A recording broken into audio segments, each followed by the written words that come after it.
ஒரு பெண் பாடசாலையின் பெண் அதிபர் லஞ்சம் கோரியிருக்கிறாரு. அது பண லஞ்சம் கிடையாது, பாலியல் லஞ்சம்.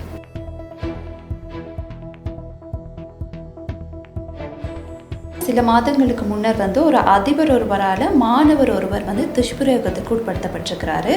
இந்த சம்பவம் மாத்தளை அக்குரம்போட பகுதியில் தேசிய பாடசாலையில் ஒன்று பதிவாகியிருக்குது. மாத்தளை மாவட்டத்தில் உள்ள 13 போலீஸ் நிலையங்களிலும் இவ்வாறான ஒரு புகார் கிடைக்கவில்லை என அந்த சங்கத்தின் செயலாளர் தெரிவிச்சிருந்தார்.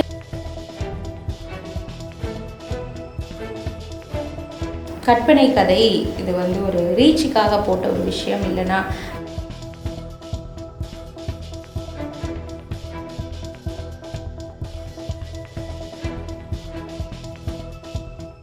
வணக்கம் சுஜி. வணக்கம் சரண்யா. சுஜி, இந்த கடந்த ஓரிரு மாதங்களில் அரசாங்க வர்த்தமானி வெளியிடப்பட்டுருச்சு. அதாவது 2027க்கான மாணவர்களை உட்சேர்க்கிறத தரம் 1 மாணவர்களை சேர்த்துக்கொள்வதற்கான விண்ணப்பங்கள் கோரப்பட்டிருந்துச்சு. அப்போ அதுக்காக பேரண்ட்ஸ் அப்ளை பண்ணியிருப்பாங்க. இப்போ அதுக்கான இன்டர்வியூஸ் எல்லாமே போய் வந்துட்டுருப்பாங்க. இந்த சந்தர்ப்பத்தில் தான் தற்போது சமூக ஊடகங்கள்லேயுமே ஒரு தகவல் பகிரப்படுது. அது மிகவும் வைரலாகவும் பார்க்கப்படுது.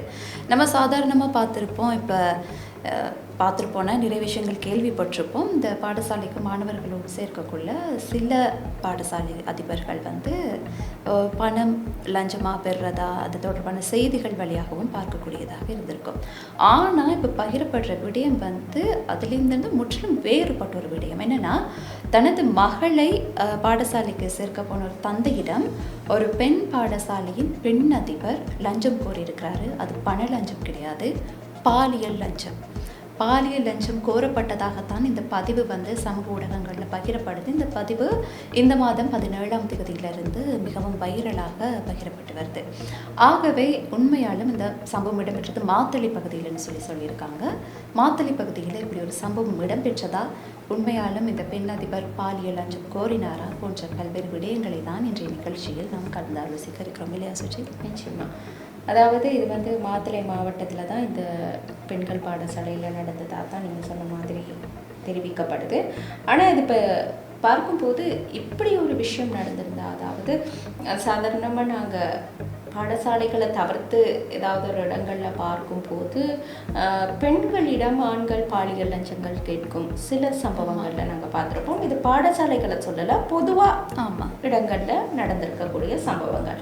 ஆனால் இங்கே கொஞ்சம் மாறுபட்ட விதத்தில் இப்படி நடக்கக்கூடாது அப்படின்றது இல்லை. இங்கே கொஞ்சம் மாறுபட்ட விதத்தில் ஒரு விஷயம் என்னென்னா, ஒரு தந்தையிடம் ஒரு பெண் அதிபர் பாலியல் லஞ்சம் கோரியிருக்கிறதா இருக்குது. ஆனால் இந்த மாதிரி ஒரு விஷயம் உண்மைக்கும் மாத்தளை மாவட்டத்தில் உள்ள பிரபல பெண்கள் பாடசாலைகளில் நடந்திருந்ததா நாங்கள் பார்க்கும்போது அப்படி ஒரு விஷயம் எதுவுமே ஊடகங்களில் செய்தியாக வெளியிடப்படலை. எனவே நாங்கள் இது தொடர்பில் மாத்தளை போலீஸ் நிலைய பொறுப்பதிகாரியை தொடர்பு கொண்டு ஆராய்ந்திருந்தோம். அதாவது உண்மையிலேயுமே இப்படி ஒரு லஞ்சம், இப்போ லஞ்சமே கேட்கக்கூடாது அப்படின்ற, இப்போ இல்லை, அது எப்பயுமே லஞ்சம் கேட்கக்கூடாது அப்படின்ட்டு இருக்கும்போது ஒரு பாடசாலையில் அதுவும் கொஞ்சம் லஞ்சம், பண லஞ்சத்துக்கும் மேற்பட்ட ஒரு பாலியல் லஞ்சம் கோரப்பட்டிருந்தா நிச்சயம் ஒரு போலீஸ் முறைப்பாடுகள் எதுவும் கிடைச்சிருக்கும்.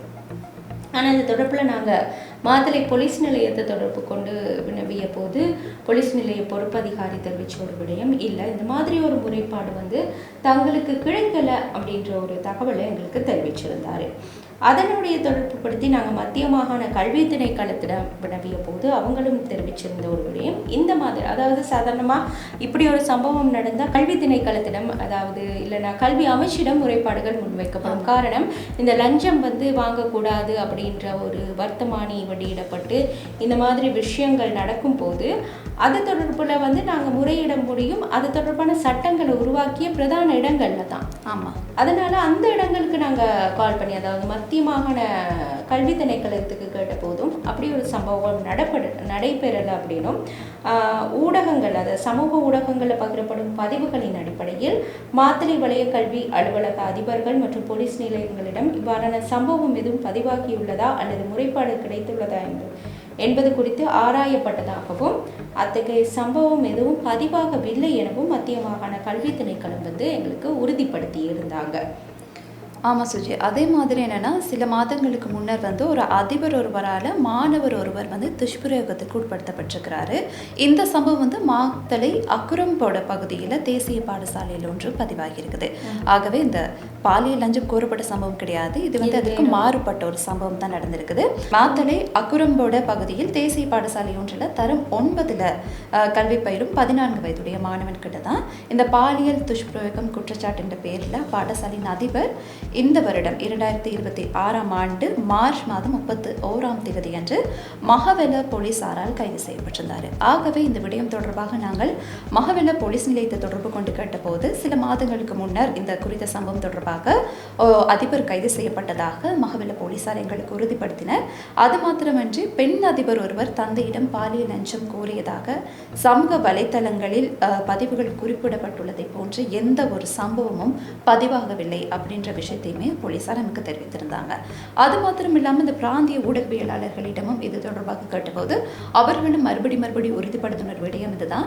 அதாவது இந்த பெண் அதிபர் தந்தை ஒருவரிடம் பாலியல் லஞ்சம் கோரியதாக எந்த விதமான சம்பவங்களும் இடம்பெறவில்லை. அதற்கு மாறாக முன்னர் குறிப்பிட்டது போன்று இந்த 14 வயது மாணவனிடம் ஒரு அதிபர் தவறாக நடந்து கொண்ட குற்றச்சாட்டின் பேரில் கைது செய்யப்பட்ட விடயம் மாத்திரமே இடம்பெற்றிருப்பதாக பிராந்திய ஊடகவியலாளர்களும் நமக்கு தெரிவித்தனர். அப்போ நாங்கள் பார்க்கும்போது இது எந்த பாடசாலை அப்படின்னு சொல்லப்படலை. அப்போ இது உண்மையிலேயுமே இந்த சம்பவம் வந்து எங்கே நடந்திருக்கு அப்படின்னு பார்த்தா அதுக்கான ஒரு இடம் வந்து இல்லை. இப்படி ஒரு சம்பவம் நடந்திருக்கு அப்படின்றது தான் இருந்துச்சு. எனவே இந்த சம்பவம் தொடர்பில் நாங்கள் மேலதிகமாக உறுதிப்படுத்தல்களுக்காக ஆராய்ந்த போது இலங்கை தொழில்முறை அதிபர் சங்கம் வந்து இலங்கை என்ற ஒரு ஊடகம் ஒன்றுக்கு ஒரு கருத்தை தெரிவிச்சிருந்தாங்க. அந்த தெரிவித்த விடயம் என்னன்னா, இந்த தகவல் முற்றிலும் போலியானது அப்படின்னு குறிப்பிட்டதோட மாத்தளை மாவட்டத்தில் உள்ள 13 போலீஸ் நிலையங்களிலும் இவ்வாறானது ஒரு புகார் கிடைக்கவில்லை என அந்த சங்கத்தின் செயலாளர் வந்து தெரிவிச்சிருந்தார். இந்த சங்கத்தின் செயலாளரை குறித்த ஊடகம் தொடர்பு கொண்டு வினவி இருந்த போது தான் அவர் இந்த தகவல்களை குறிப்பிட்டிருந்தார். ஆகவே நம் ஆய்வின் அடிப்படையில் இந்த சம்பவம் வந்து ஒரு போலியான சம்பவம், போலியாக சித்தரிக்கப்பட்ட சம்பவம். நமக்கு இதுக்கு முதல் ஞாபகம் இருக்கும் நீர்கொழும்பு சிறைச்சாலை சம்பவத்தில் வந்து ஒரு பெண் தொடர்பாக ஒரு கதை ஒன்று போயிட்டு இருந்துச்சு. அப்போ அந்த கதையை வந்து நாங்கள் உண்மையாக பொய்யா அப்படி ஒரு பெண் இருக்கிறாங்களா இல்லையான்ற அதை ஆராய்கிறவங்க உண்மைன்னு நினச்சி நிறைய பேர் ஷேர் பண்ணாங்க. கடைசியில் ஃபேக்ட் கிரசன்ட் நாங்கள் தான் இது தொடர்பான முதல் முறையான ஃபேக்ட் செக்கப் பண்ணி இது தொடர்பான உண்மையை வெளிக்கொண்டு வந்திருந்தோம்.